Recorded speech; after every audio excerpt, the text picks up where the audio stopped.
Pemirsa, sejumlah warga memanfaatkan banjir untuk mengais rezeki dengan menawarkan jasa ojek gerobak untuk melintasi banjir di Pademangan, Jakarta Utara. Ya, hanya dengan Rp10.000 warga bisa melintasi banjir tanpa basah.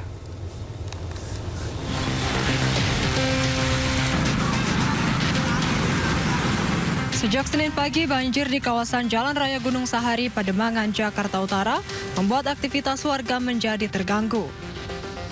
Banjir setinggi 80 cm ini dimanfaatkan oleh sejumlah warga untuk mengais rezeki dengan menawarkan jasa ojek gerobak. Tarif sekali menyeberang yakni sebesar Rp10.000, sementara untuk sepeda motor sebesar Rp50.000. Jasa ini dianggap sangat membantu untuk melintasi banjir tanpa harus menunggu air surut.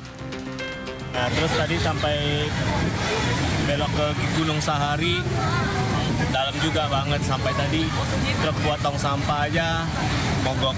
Nah, saya barusan ikut naik gerobak sampai sini Rp10.000. Terbantu nggak sih, Pak? Terbantu banget lah. Tadi itu biaya Rp10.000 tuh sekali per ini dong, Pak? Iya, betul. Dari sana ke sini, saya mau ke Pangkalan Busway sih. Hingga Senin sore, Jalan Raya Gunung Sahari menuju Ancol dan arah sebaliknya masih tergenang air dan belum bisa dilintasi kendaraan kecil. Dari Jakarta, Sofian Firdaus, iNews melaporkan. Pemirsa, pasca bencana banjir dan longsor yang melanda Kabupaten Tapanuli Tengah, Sumatera Utara, 3 desa hingga kini masih terisolir. Ya, terputusnya jembatan penghubung membuat akses jalan sulit dilalui dan kendaraan tidak dapat melintas.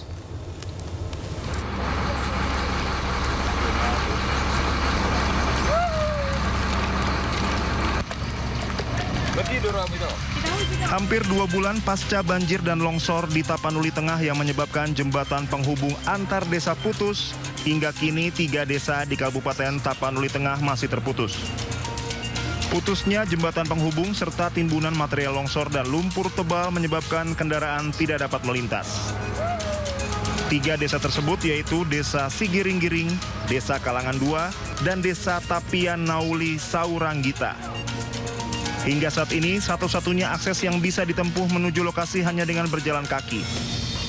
Kondisi ini menyulitkan mobilitas warga dan menghambat distribusi bantuan logistik ke wilayah tersebut.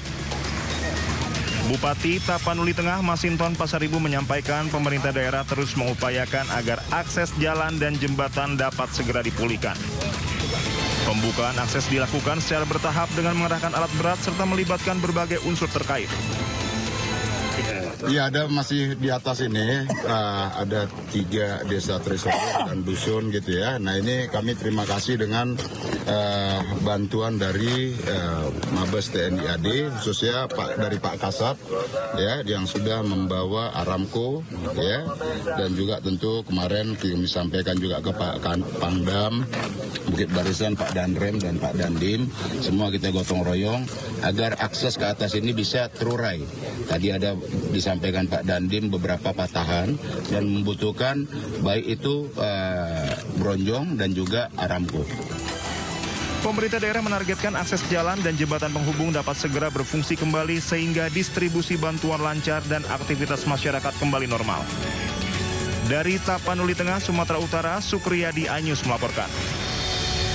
Pemirsa, pasca banjir bandang di Aceh, TNI bersama warga bergotong royong menyediakan air bersih di Aceh, Tamiang, Aceh. Hingga awal Januari 2026, penyediaan air bersih telah menjangkau 12 kecamatan dengan total 250 titik. Inilah ekspresi anak-anak saat air bersih tersedia di Aceh, Tamiang, Aceh pasca banjir bandang yang terjadi beberapa waktu lalu. Tersedianya air bersih di Aceh Tamiang ini merupakan bentuk kepedulian pemerintah dalam menjawab kebutuhan mendasar masyarakat. Terkait hal tersebut, masyarakat pun bersyukur dan sampaikan terima kasih. Air bersih yang dapat kami pakai ya, mudah-mudahan ini dapat bermanfaat bagi kami sekeluarga dan seluruh masyarakat di BTN ini, Pak. Di desa apa nih, Pak? Desa BTN Terban, Desa Terban. Dalam pelaksanaan di lapangan, Sulistyo dibantu Kapten CZI Lambok Siregar dan dipastikan seluruh masyarakat terdampak banjir di Aceh Tamiang akan menjadi sasaran utama program ini. segera memenuhi kebutuhan air bersih di daerah Aceh Tamiang. Karena Aceh Tamiang ini salah satu tempat yang sangat banyak Pak membutuhkan air. Hingga awal Januari, pembangunan sumur bor telah menjangkau 12 kecamatan dengan total 250 titik yang sudah selesai dikerjakan. Instalasi mesin RO akan diprioritaskan di sekolah, puskesmas, posko-posko pengungsian, hingga kodim, koramil, dan batalion. Pemirsa, pemerintah melalui Kementerian Pekerjaan Umum terus memperbaiki infrastruktur dan sarana yang rusak pasca bencana di Sumatera. Pembersihan dilakukan di jalan-jalan utama, pasar tradisional, serta fasilitas pelayanan publik lainnya.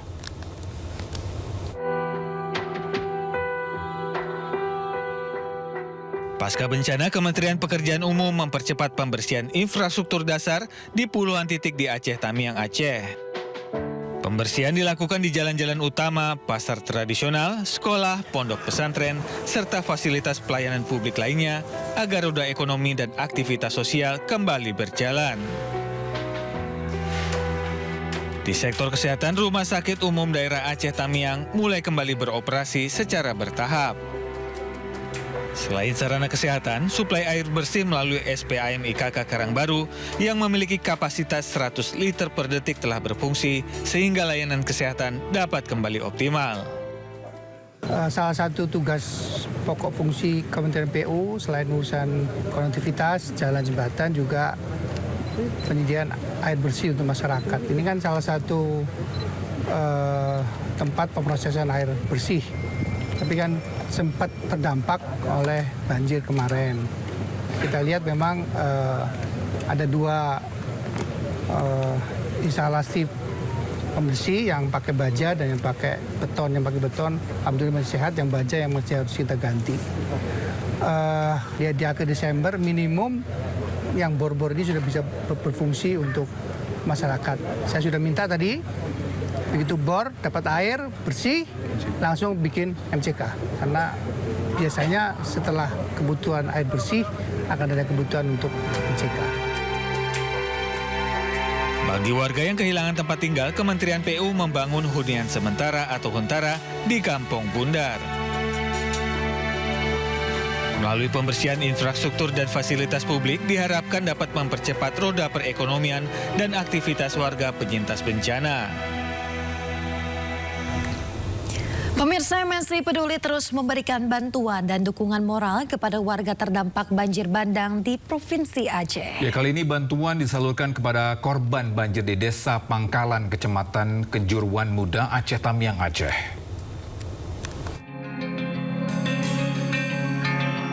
Banjir bandang yang menghantam Desa Pangkalan, Kecamatan Kejuruan Muda, Aceh Tamiang, Aceh pada 26 November 2025 lalu meninggalkan kerusakan parah.